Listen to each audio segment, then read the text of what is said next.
Es jueves 2 de mayo de 2013, gracias a ustedes que nos acompañan a través de la prensagráfica.com, nos escuchan en GD Radio del Grupo Dutriz o nos acompañan en canal 25, más bien ahora canal 95 en cable de Tigo a las 9 de la noche. Varios temas para la reflexión de este jueves, un balance de la gestión legislativa desde la visión del partido de oposición, del principal partido de oposición Arena, el contexto económico y social tras el encuentro empresarial de ANEP y el caso particular, un poco de discusión que ha habido también alrededor de la GEO y ENEL, algunas declaraciones que ha dado el presidente en ese contexto del encuentro empresarial. Varios temas en agenda. Está con nosotros en nuestros estudios Edwin Zamora, él es diputado del partido de oposición Alianza Republicana Nacionalista Arena. Diputado, bienvenido, un gusto. ¿Qué tal, William? Un gusto estar con usted nuevamente, amigos televidentes y amigos cibernautas, un gusto estar con ustedes otra vez. Perfecto, diputado, para iniciar, mayo es aniversario de Asamblea Legislativa, de toma de posesión de Asamblea Legislativa, y en junio tendremos el discurso presidencial el 1 de junio, me imagino que habrá desde luego un informe del presidente de la República, pero bueno, ustedes como diputados ya en mayo tendrán que estar rindiendo cuentas. ¿Cómo se plantea este aniversario? Digo, desde esa visión del partido de oposición Arena. Sí, realmente ayer hacía esa reflexión, el Día del Trabajo, que ese es el día que los diputados tomamos posesión, hace un año justamente. Y reflexionando un poco lo que ha pasado, yo diría que hay muchas cosas que se han hecho, hay cosas buenas que se han hecho en asambleas legislativas, pero hay situaciones lamentables.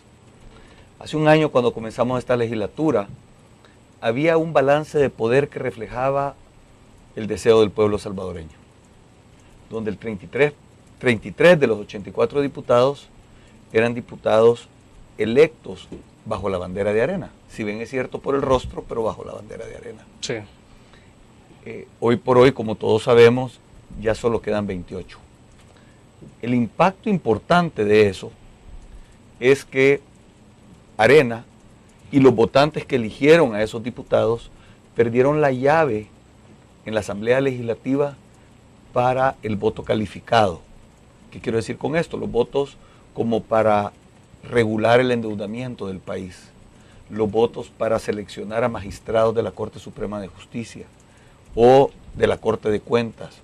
Todos esos votos para elecciones y para votaciones importantes que el país necesita, ese contrapeso, ese peso y contrapeso se ha perdido. Entonces, realmente en este año, independientemente de algunas buenas leyes que se han pasado, y le puedo decir, en mi caso personal, que soy nuevo en la Asamblea Legislativa, le puedo decir mucho trabajo que todos hemos estado haciendo, pero lo más dramático, creo yo, es que el balance de poder dentro de la Asamblea Legislativa ha cambiado.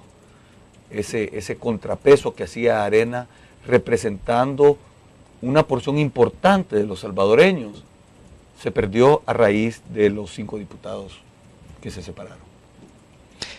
Pero en el fondo, ¿por qué ocurre ese fenómeno en la Asamblea Legislativa y por qué le ocurre de manera concreta al Partido Arena y de manera recurrente? Es decir, no es la primera vez que el Partido Arena se ha enfrentado a esa situación, una vez que el Partido Arena deja de ser partido en el gobierno. ¿Cómo se puede ir explicando ese fenómeno? Digo, en un momento determinado la argumentación ha sido mucho insistir en la parte de que han sido seducidos por la parte económica, que ha habido dinero de por medio, pero digo, con tanta recurrencia, ¿hay una especie de autoexamen a profundidad dentro del Partido Arena, una reflexión de fondo que diga o que trate de identificar qué es lo que ha pasado en Arena en este año entonces? Sí, yo he sido de las personas adentro del partido que he insistido que debemos de seguir trabajando en una modernización del partido. Yo creo que Arena, y de hecho hay varios que estamos con esa inquietud. Se ha trabajado diligentemente desde hace 3 años en un cambio estatutario, lo cual se ha venido dando.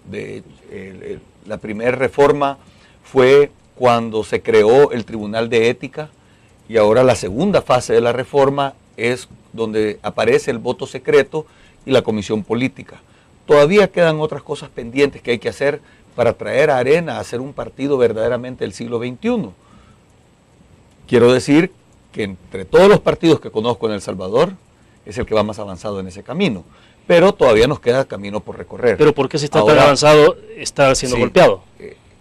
Eso es natural que lo golpeen, o sea, siempre siempre van a haber algunas inconformidades. Eso es natural que hayan inconformidades dentro del partido. Yo he sido lo he repetido muchas veces, que debemos de acoger la crítica, debemos de escuchar la crítica, acogerla, analizarla, digerirla e incorporarla en lo que tiene que ser el diario vivir de nuestro partido. Y creo que estamos en ese proceso, pero no debemos de ignorar de que hay otras fuerzas que posiblemente sedujeron a estos diputados a que se fueran. Yo decía, es muy fácil, porque a mí cuando me han preguntado, mire, ¿y a usted qué piensa que si los han comprado, para decir las cosas claras? Exacto. Yo le puedo decir, mire, yo no sé, a mí no me consta, yo no tengo la evidencia que dice a ellos los han comprado y yo vi que le dieron el dinero. Yo no puedo decir eso, entonces no me atrevo a acusar a nadie. Pero lo que sí le puedo decir es, veamos cómo votan.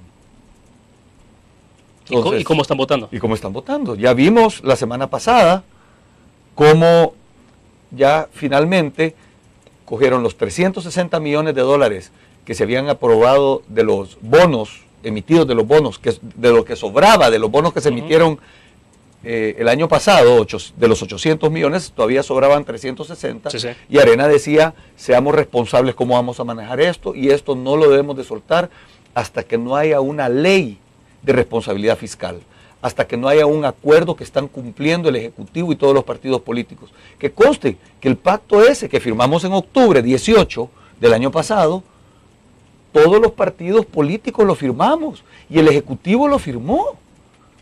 Pero eso no se ha implementado todavía. Entonces Arena insistía de que esos 360 millones no se podían soltar hasta que eso no se concretizara. ¿Y qué pasó la semana pasada? Los 5 diputados se sumaron a todos los otros diputados y soltaron los 360 millones.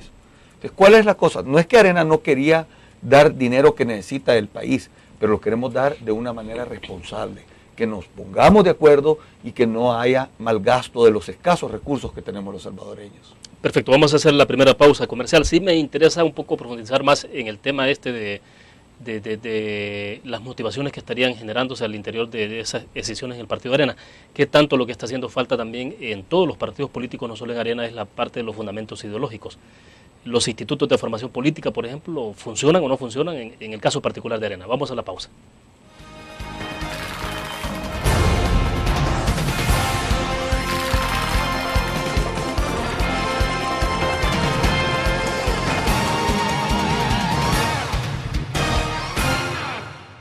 Ingresa gratis a un nuevo nivel de lectura. Desde tu computadora, busca en nuestra página web el link del kiosco LPG. Regístrate y listo. Escoge tu lectura.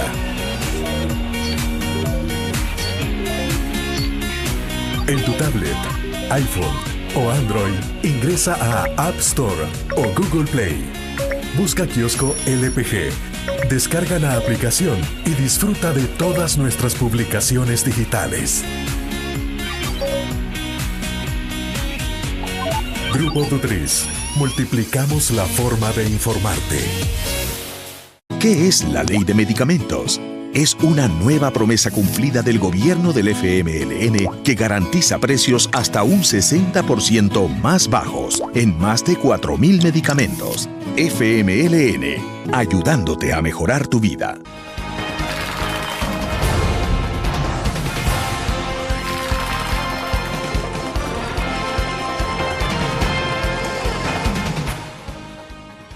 Este jueves está con nosotros en nuestros estudios desde la sala de redacción de la prensa gráfica Edwin Zamora, diputado del partido de oposición Arena.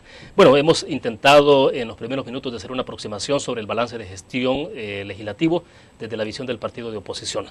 Bueno, nos quedamos en el segmento pasado, Edwin, en la parte específica. Bueno, pero digo, ¿se podrá explicar todo como algunos sugieren y se van al extremo de decir de que acá lo que hay es una compra de voluntades de estos diputados que se fueron, o también habría que buscar la explicación en la parte de que ha habido una falta de modernización del partido? No sé si de alguna manera eso nos estaba sugiriendo en el segmento pasado, o lo que estamos presenciando es una falta de valores, de compromisos, de reconocimiento, más bien de la parte de valores en términos políticos, hasta ideológicos. Sí, o sea, yo no descarto, como dije anteriormente, que pudo haber una compra de voluntades. Nuevamente, no puedo asegurar porque no me consta, pero creo que ha sido, mi opinión personal es que ha sido un factor importante en este proceso. Y como se ha dicho anteriormente, esto ha sucedido en el pasado, no solo con Arena, sino que, o sea, no solo donde Arena pierde diputados, sino que otros partidos perdieron diputados. Esto es muy lamentable. O sea, yo creo que debemos de ir teniendo una transformación política, una seriedad política, una responsabilidad, una integridad de los políticos, donde cosas como estas no se puedan dar, no se deban dar. Yo sigo pensando de que ciertamente Arena, como todos los institutos políticos, deben de modernizarse y debemos de seguir trabajando en eso. O sea, Arena debe de seguir comprometida en este proceso de modernización, que por cierto lo inició nuestro expresidente, el presidente del partido, Alfredo Cristiani. Él se comprometió y las dos reformas que vemos son producto de su iniciativa, de su compromiso y de su trabajo. Yo entiendo que nuestro actual presidente, Jorge Velado, está comprometido con esta misma iniciativa y cuenta con todo nuestro apoyo para que él siga adelante con esa modernización, pero es un proceso. Arena tiene 30 años con cambios muy pequeños en su forma de hacer política y en su forma de actuar, y así todo el resto de los partidos políticos. El hecho que Arena ha embarcado en este proceso le da un respiro nuevo y crea espacios para que nuevos talentos comiencen a entrar con mayor afluencia para crear una nueva forma de hacer política, y creo que es importante que trabajemos en eso. Entonces, creo que sería muy simplista venir y decir, ah, no, solo es que compraron, o decir, ah, no, solo es que las cosas en Arena andan mal, porque no andan así. Cualquier partido que estuviera en la posición de Arena, a veces, por muy bien que haga las cosas, podría verse sujeto a esto si la tentación es muy grande. Ustedes saben que el dinero, es mucho dinero que se maneja en esos temas, se han hablado hasta de $2 millones. Nuevamente, yo no sé, y para cualquiera puede ser una gran tentación eso. Ahora, yo creo que hay otro elemento que es importante que no debemos de descuidar. Es el proceso de selección de nuestros candidatos a diputados o nuestros candidatos a alcalde. Todos nuestros candidatos deberíamos de pasar por un proceso un poco más rígido, más institucional, yo diría hasta un proceso más serio. Creo que algunos de los que se fueron candidatos que fueron productos de diferentes circunstancias, de alguna manera donde habían fuertes sospechas que algo como esto podría pasar. Entonces yo creo que es una reflexión que tenemos que hacer en Arena de cómo seleccionamos a nuestros candidatos para evitar que una situación como esta se llegue a dar.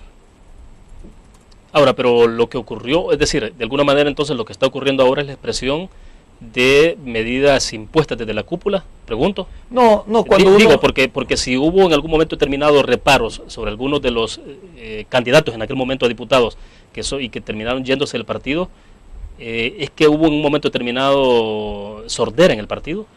No, porque yo recuerdo, yo estaba en el COENA en el momento que estábamos haciendo la selección de candidatos a diputados y a alcaldes.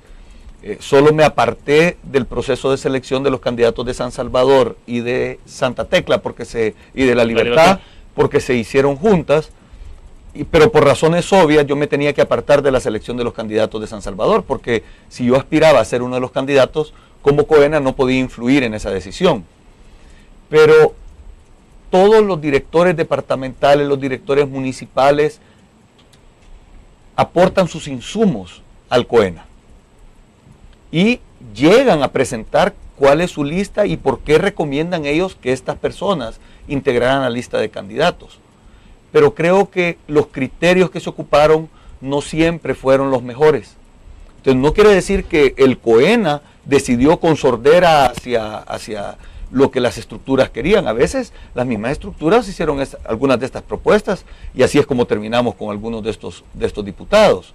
Pero el tema aquí es que todo el partido debe de fortalecer los criterios para la selección de candidatos y todas las estructuras, todos los líderes de estructuras tienen que entender, no solo el COENA, sino que los directores departamentales, los directores municipales, los mismos sectores del partido, los 8 sectores que tiene el partido, deben de conocer un criterio sólido para la elección de nuestros candidatos y en base a eso seleccionarlos. ¿Esto le garantizaría de alguna manera, garantizaría que esto no ocurra de alguna forma, el que haya una votación realmente secreta en la elección de los candidatos a diputados, candidatos a alcaldes, es decir, votación interna en el partido?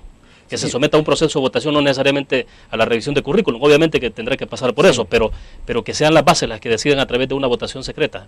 Yo he estado desde el principio de acuerdo y promoviendo el tema del voto secreto y que las candidaturas sean con primarias lo más amplias posibles. Entonces, yo sí creo de que las estructuras y los simpatizantes del partido, tenemos una base de datos de varios cientos de miles de salvadoreños que son afiliados al partido.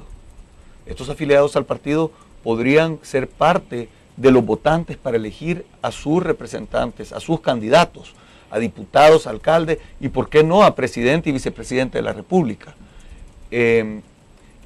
Pero para poder ser un candidato elegible o un precandidato elegible, tiene que pasar un tamiz de currículum y de criterios.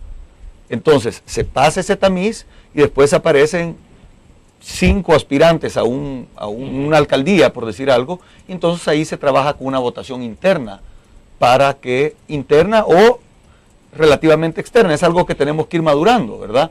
Pero yo sí creo en la votación, en el voto secreto, creo en la votación de las estructuras, de las bases y de los afiliados, porque cuando salga un candidato de esa manera, va a ser un candidato que verdaderamente cuenta con el apoyo de toda la gente. Perfecto, vamos a la pausa. Cuando regresemos, un dato más sobre este tema para pasar a otro que tiene que ver ya un poco en perspectiva para 2014. Obviamente lo que estamos hablando ya va en ruta hacia eso. Pero Walter Araujo ha escrito en su cuenta de Twitter, bueno, siguiendo un poco el tuiteo que hay alrededor del tema de lo que conversamos en este momento, diputado, dice: gusta el planteamiento de Edwin Zamora, posiciones valientes necesitan nuestra naciente democracia interna. Bueno, dejo planteado esto, vamos a la pausa, regresamos.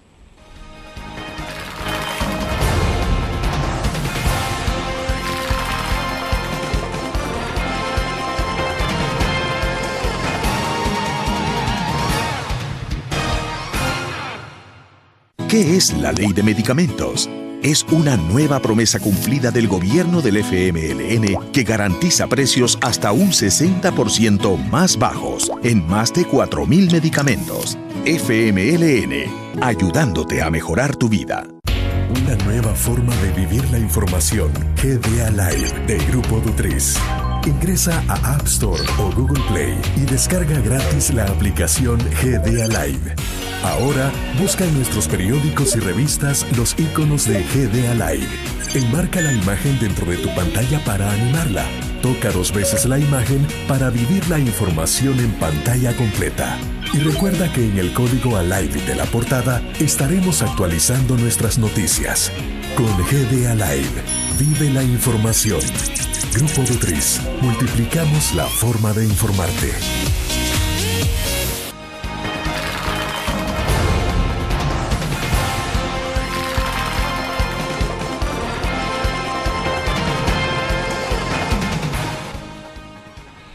Diputado Zamora, le leí en el segmento pasado lo que está diciendo Walter René Araujo en su cuenta de Twitter, que dice: gusta el planteamiento de Edwin Zamora, posiciones valientes necesitan nuestra naciente democracia interna.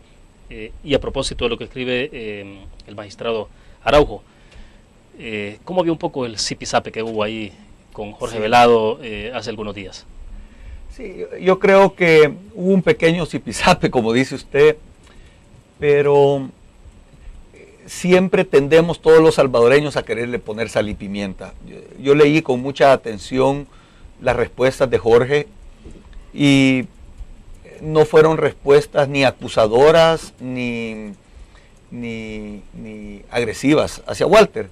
Creo que, de hecho Jorge lo que hacía es invitarlo a que platicaran, básicamente. En ese sentido recuerdo yo las respuestas. Y se reunieron finalmente, ¿no? Entiendo que se reunieron y eso es bueno. Yo creo que es muy importante que cuando hay alguna crítica, alguna observación, se reúnan y platiquen. Yo he tenido oportunidad de hablar con Jorge Velado varias veces de las cosas que creemos que hay que hacer mejor en Arena.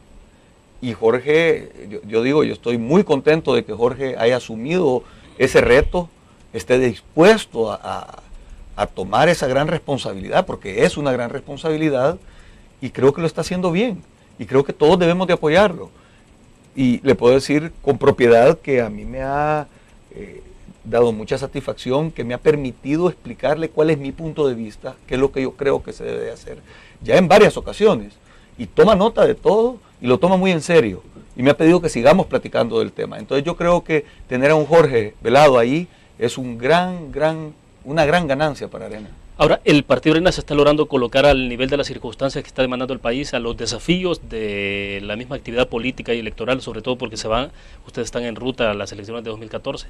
Yo creo que todavía falta. O sea, estamos en el camino, pero creo que falta, y creo que falta mucho.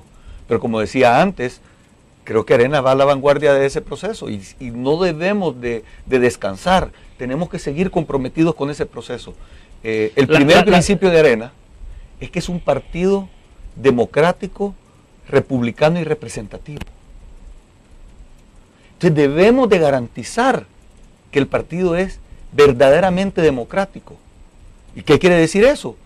Que se eligen a sus funcionarios, a sus dirigencias, a sus candidatos. ¿Hoy por hoy no lo ha sido? No, o sea, la dinámica interna del partido es ha sido una dinámica un poco cerrada, pero eso así todos los partidos. O sea, no ha habido un voto secreto, no ha habido un voto amplio secreto. Claro que no, eso lo sabemos todos, pero en ningún partido ha sido eso. De hecho, hablando con colegas de otros partidos políticos, me dicen, mira, eso no sirve porque eso lo que hace es un solo desorden adentro del partido. Yo creo que la gente que se expresa de esa manera son gente que no cree en la democracia y teme de la democracia. Pero estamos comprometidos con la democracia como país. ¿Cómo no vamos a estar comprometidos con la democracia como partidos políticos? Ya. Edwin, y en medio de este proceso, cuando ustedes están en ruta a las elecciones de 2014, el 2 de febrero de 2014, ¿no es bastante delicado, no es bastante grave estar todavía en un proceso como este, sumergido en una situación como esta? Bueno, no solo lo que tiene que ver con el hecho de haber perdido los diputados. Estamos hablando del proceso Exacto. Sí, pero es que todo el tiempo esa es la explicación. Desde que yo entré al partido, la respuesta es que esto no se puede hacer porque ya vienen las elecciones. Esto no se puede hacer porque ya vienen las otras elecciones. Y como lamentablemente en nuestro país pasamos en elecciones todo el tiempo, o sea, vamos a terminar las elecciones presidenciales y después, inmediatamente después, vienen las elecciones de diputados y alcaldes, un año más tarde. La ciudadanía no sé ni cómo aguanta todo este bombardeo.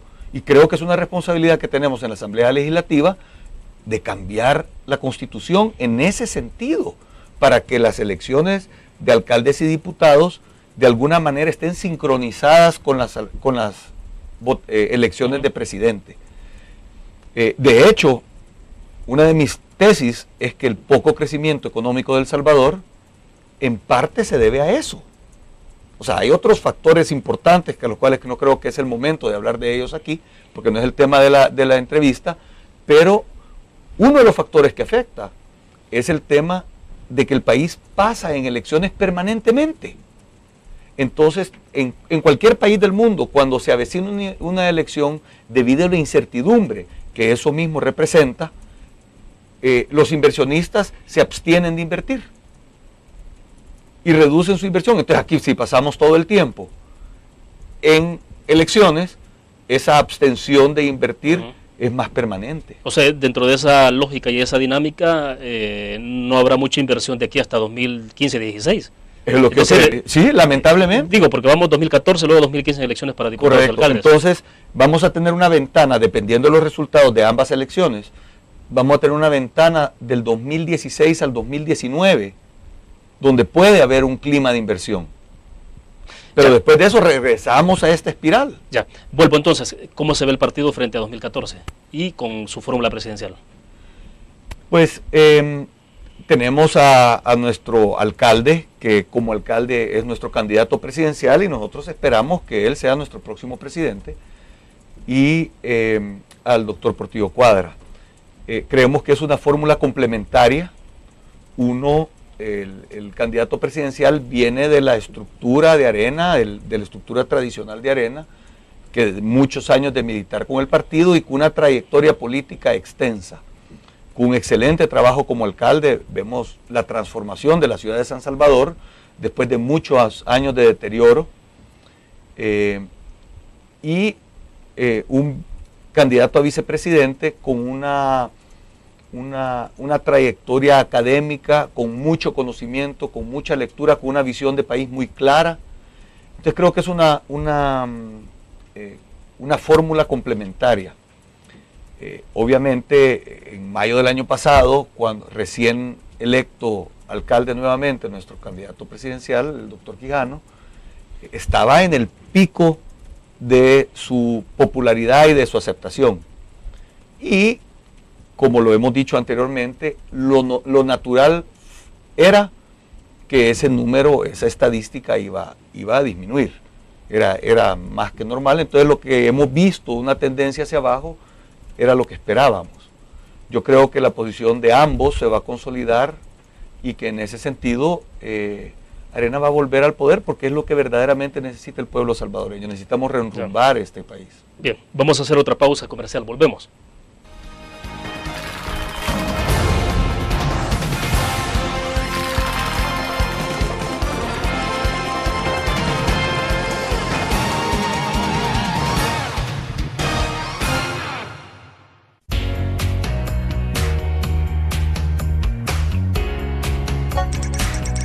Cada momento, donde quiera que estés, te damos el mejor contenido en diferentes plataformas. Para que tú escojas el medio para informarte. Y ahora con Grupo Dutris Alive, la nueva aplicación digital. Vive la información como una nueva experiencia en tu periódico. Multiplicamos la forma de informarte. Grupo Dutris. La interacción con la tecnología llega con múltiples formatos. Nueva revista Tech Live, la información tecnológica más actual y los gadgets que modifican tu estilo de vida. Tech Live es una revista multiplataformas que te ofrece los últimos avances de la tecnología, las herramientas de mayor utilidad e interesantes artículos de la era digital. Escoge el medio que te mantendrá actualizado o visita nuestra web. Espera el futuro con Tech Live, una publicación de Grupo Dutris.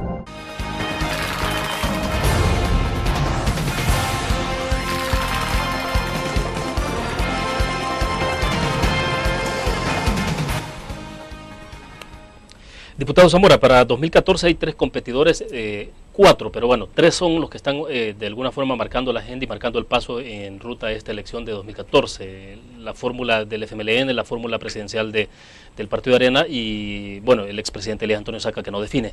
Pero, ¿cómo se perfilará esa disputa electoral para 2014? ¿Puede ser más reñida? Digo, cuando uno comienza a observar un poco comportamiento de encuestas y tendencias y bueno, obviamente que dentro de esto entra, usted dice, era lo que se esperaba, que hubiese de alguna forma una especie de caída del candidato de su partido, y es lo que se ha seguido observando. Entonces, no se va, digo, no hemos entrado en campaña todavía, esos indicadores no se van a deteriorar más. ¿Qué hace pensar de que no pueda ocurrir, digamos, lo contrario a las aspiraciones naturales que ustedes tienen? Bueno, yo creo que eso no va a suceder. O sea, hasta ahorita está comenzando a hacerse el trabajo mediático, digamos. Realmente nuestro candidato ha sido el que cuenta con menos recursos para hacer trabajo mediático con el tema de la campaña. De hecho, yo quisiera ver que ninguno de ellos esté haciendo campaña ahorita. Creo que el país debe de trabajar en fortalecer la ley, que las campañas tengan un periodo más corto. Porque, nuevamente, por el mismo tema que los ciudadanos nos cansamos de estar viendo siempre el mismo tema, pero independientemente de eso, en alguna medida ya estamos todos en campaña y nuestro candidato ha sido con el que menos recursos ha contado, pero creemos, y según entiendo, esos fondos ya están llegando y vamos a comenzar a ver una estructura diferente de su posicionamiento mediático, que es muy importante para las simpatías en las encuestas. Ahora, la realidad es que va a ser una contienda reñida.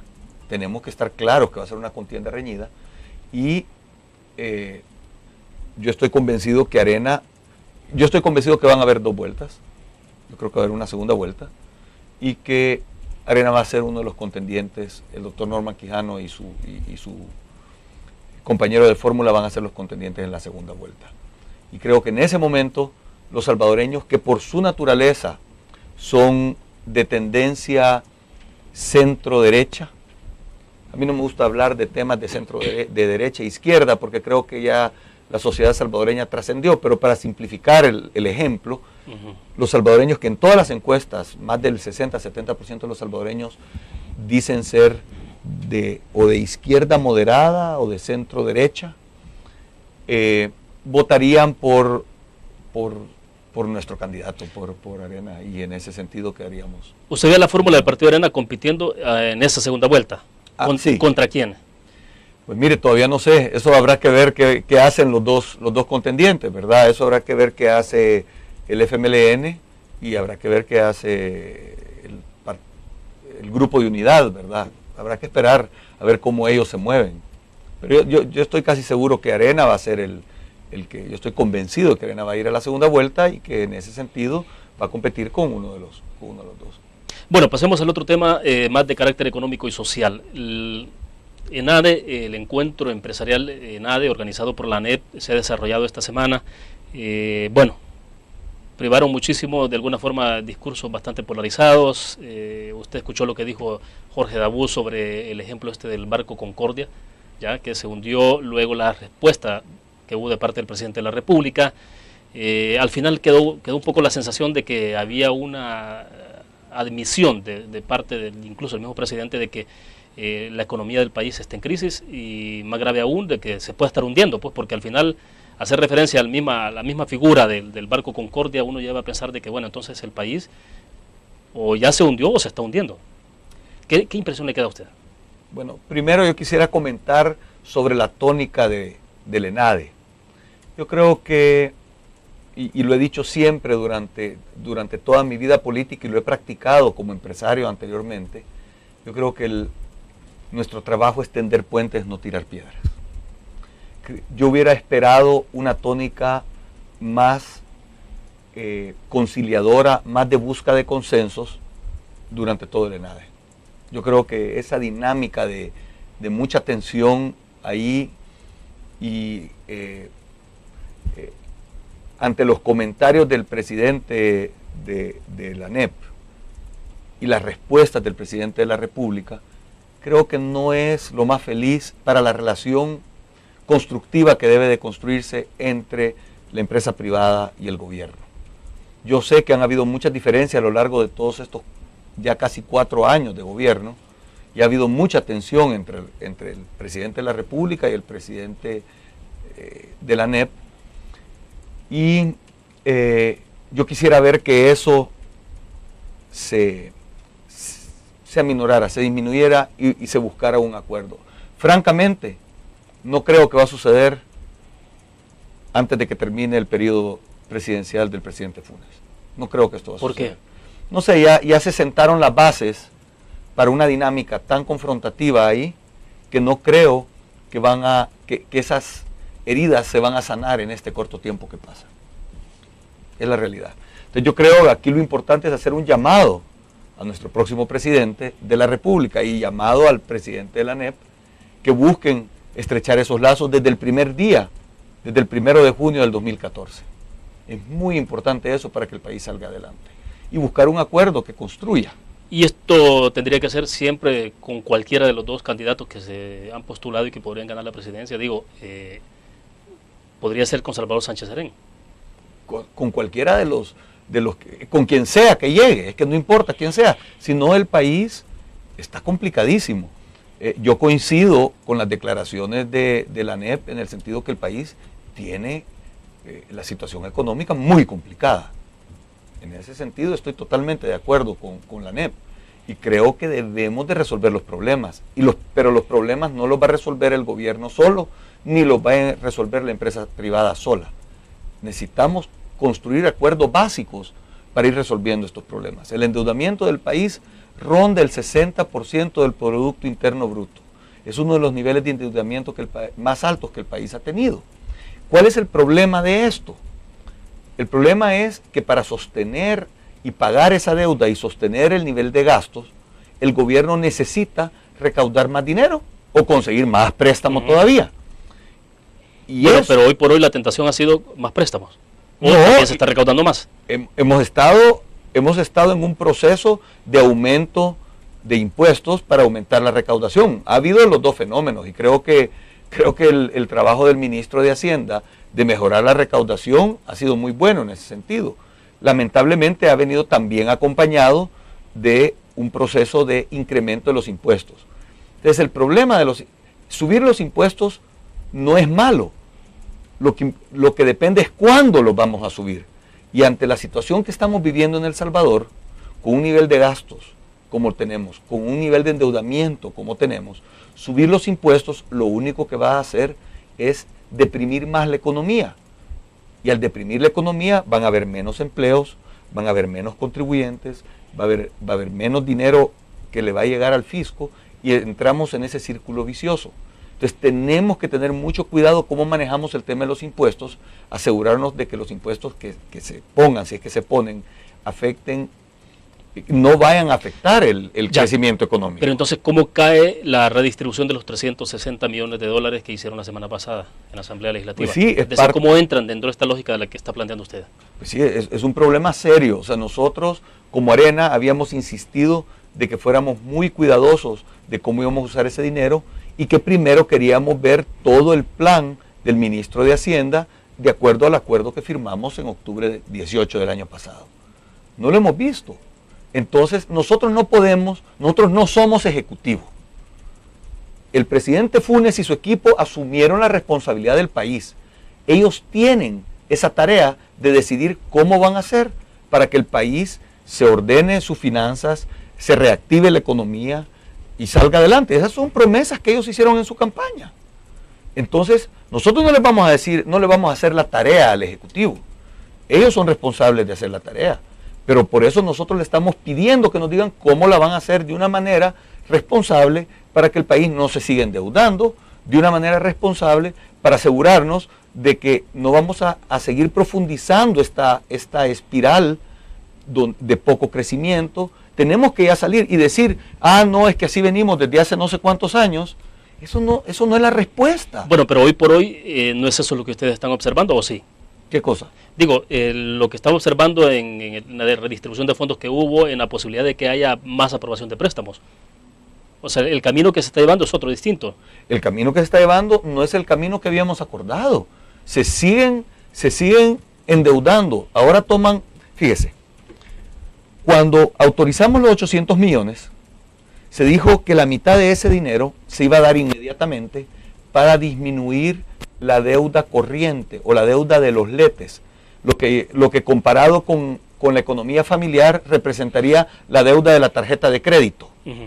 Entonces, con esos 400 millones pagan la tarjeta de crédito. 400 millones, la mitad de la deuda de la tarjeta de crédito la pagaron, porque la deuda total era 800 millones. ¿Qué pasó 2 meses más tarde? Ya tarjetearon otros 250 millones de dólares. Y además de eso, ahora les vamos a dar los 360 millones de dólares, o les dieron, más bien dicho, en la plenaria pasada, los otros 360 millones de dólares. Entonces, ¿qué hemos hecho en la práctica? Endeudamos al país en 800 millones de dólares más. Entonces, nosotros como Arena hemos insistido que no podemos simplemente seguir subiendo la deuda del país. Y según soplan los vientos, vienen más créditos, aprobaciones en el orden de 200, 300, 400 millones de dólares más. Entonces la pregunta es, ¿en qué estado de deuda vamos a dejar a El Salvador después de este periodo ejecutivo? Entonces nosotros hemos estado insistiendo que no podemos dar los créditos a no solo que se demuestre cuál es la ley de austeridad fiscal, de responsabilidad fiscal que se va a seguir. Y no lo hemos visto. Bueno, hacemos otra pequeña pausa comercial, regresamos.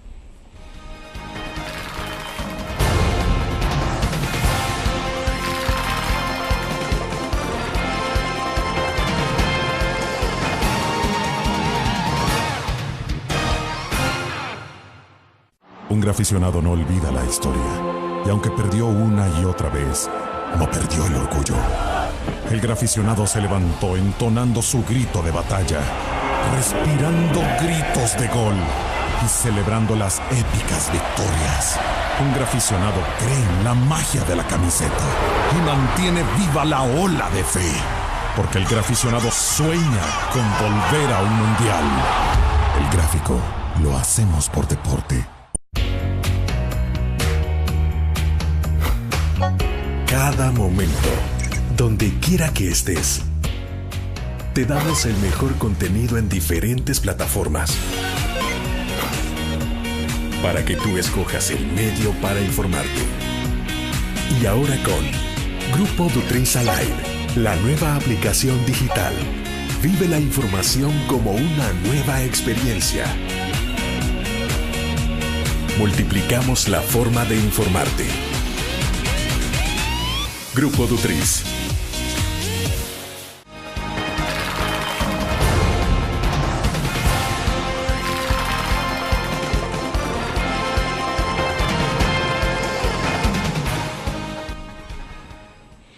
Edwin, ¿existe de alguna manera, o no, digo, una tendencia en el país a ir haciendo las cosas solo para pasar el momento? Es decir, de resolverlo inmediato, le decía en el corte comercial.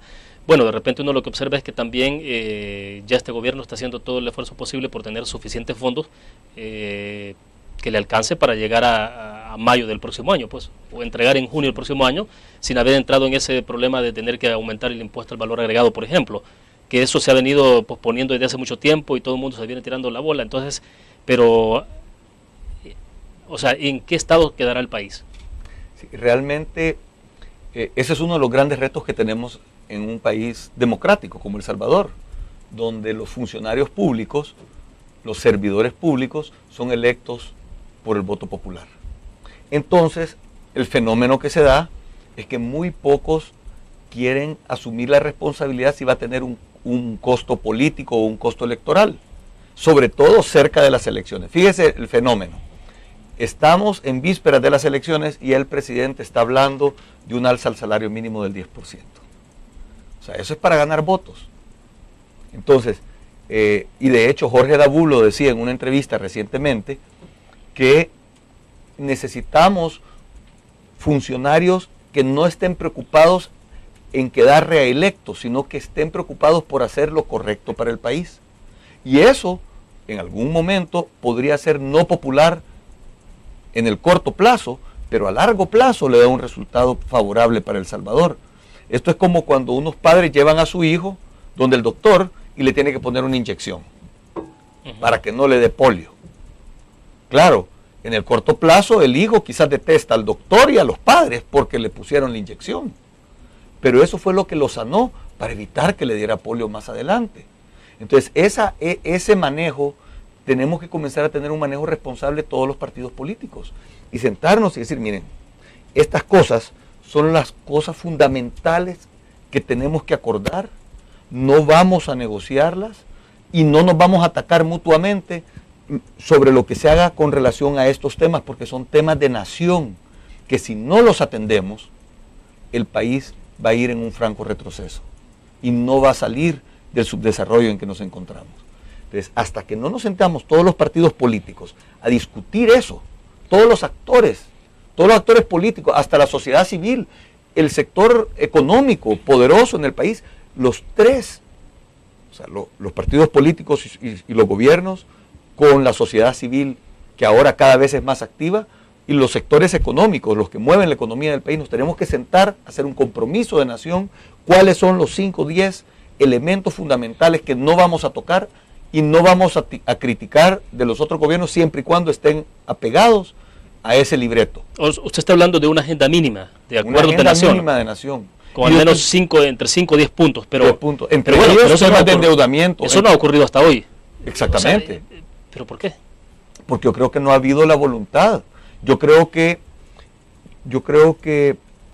quizás una iniciativa del presidente Funes fue el CES para hacer eso, pero realmente no lo empoderó al CES como verdaderamente lo debió haber hecho. Y quedaron como mesas de consultas donde llegábamos, porque yo participaba en una de las mesas, llevábamos a hablar y nunca se aterrizaba en nada que comprometiera al gobierno y que comprometiera a todos los actores. Entonces, si no es una discusión verdaderamente seria donde están estos 3 actores grandes y lleguemos a compromisos básicos, no va a pasar nada. Entonces el país no va a salir del camino que llevamos. Eso es importantísimo que lo hagamos, y el próximo presidente tiene que asumir ese rol, tiene que tomar esa bandera y tener un franco acercamiento a todos los actores políticos del país, no solo los partidos políticos, los actores políticos del país, y llegar a ese consenso básico. Hace un par de años, recuerdo que Hugo Barrera dijo como un nuevo acuerdo de nación, una cosa así, como nuevos acuerdos de paz. Yo no sé si la palabra son acuerdos de paz, pero es un contrato de nación. Pero esto puede ser más trascendental para el futuro de El Salvador que los mismos acuerdos de paz.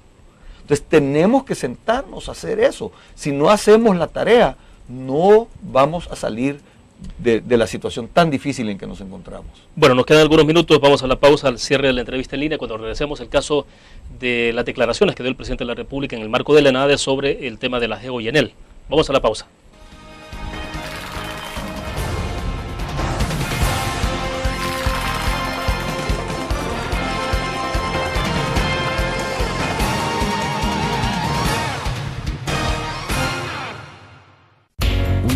Forma de vivir la información. GDA Live de Grupo Dutriz.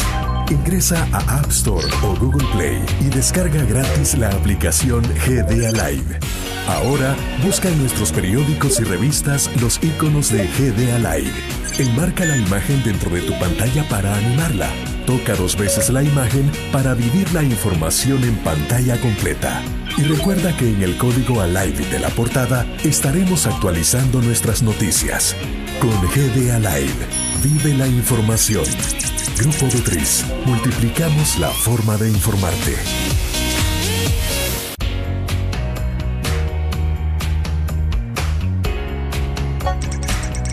Cada momento, donde quiera que estés, te damos el mejor contenido en diferentes plataformas. Para que tú escojas el medio para informarte. Y ahora con Grupo Dutriz Alive, la nueva aplicación digital. Vive la información como una nueva experiencia en tu periódico. Multiplicamos la forma de informarte. Grupo Dutriz.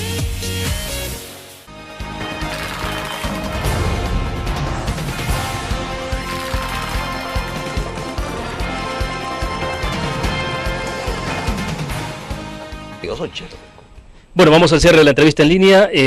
Diputado Zamora, dice el presidente de la República que no va a entregar la mayoría accionaria en el caso de la GEO ENEL, porque además dijo algo así, estoy parafraseando, que no le pidan hacer a él lo que ustedes, les decía obviamente a la gente de la ANEP como empresarios, no estarían dispuestos a hacer, refiriéndose obviamente a la entrega de esa mayoría accionaria, entre comillas.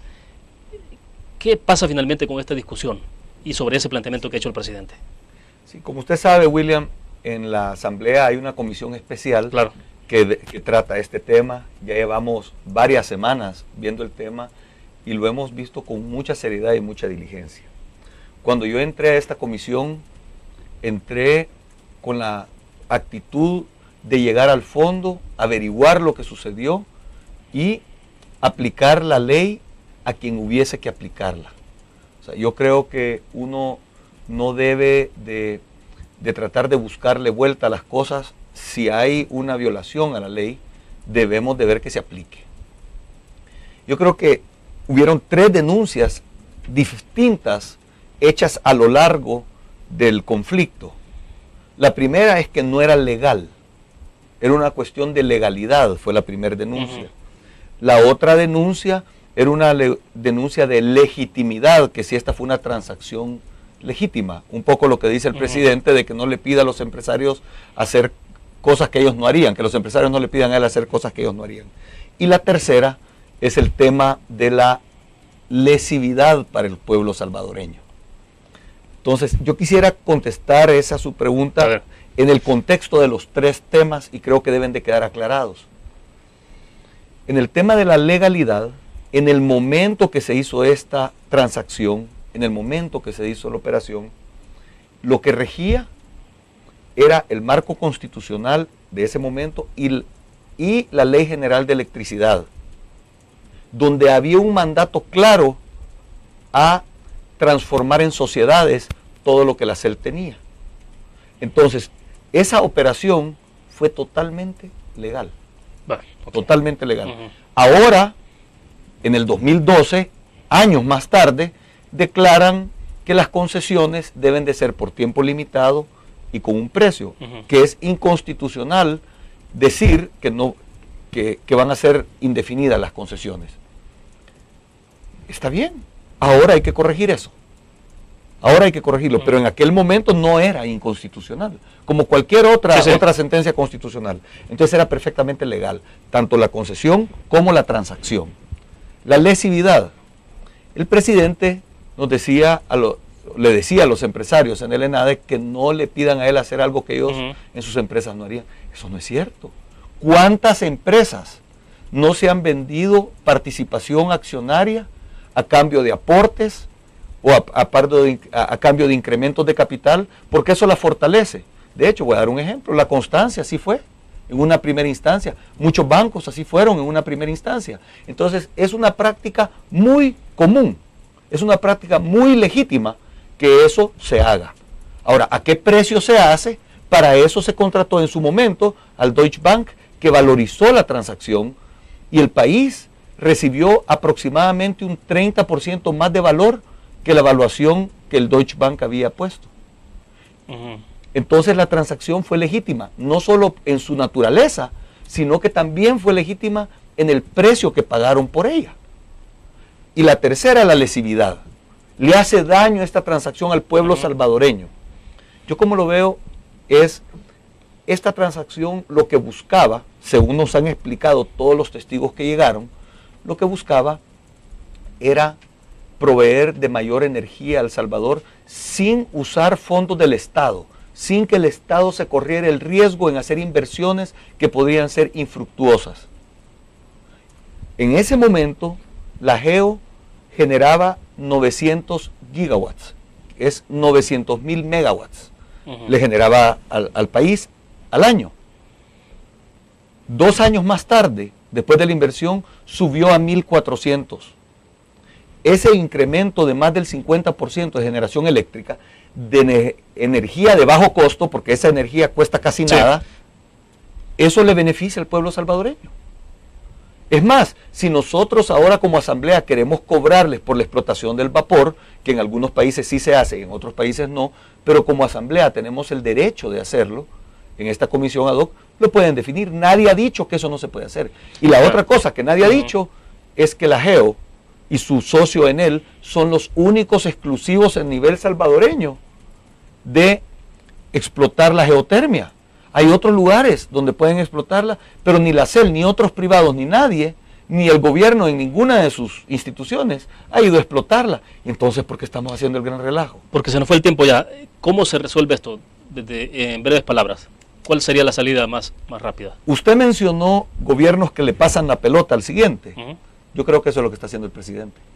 Pasándole el problema de haber perdido los laudos y lo está dilatando para que el problema lo resuelva alguien más después del escándalo que se hizo, y creo que el presidente estuvo mal asesorado. Entonces ahorita esto se va a resolver hasta el próximo presidente que llegue. Bueno, le agradecemos, diputado. Muy Muchas amable. gracias, William. Bueno, un gusto perfecto. siempre estar con ustedes. Gracias a usted nuevamente. Terminamos la entrevista en línea. Gracias por su fiel sintonía. Nos vemos mañana.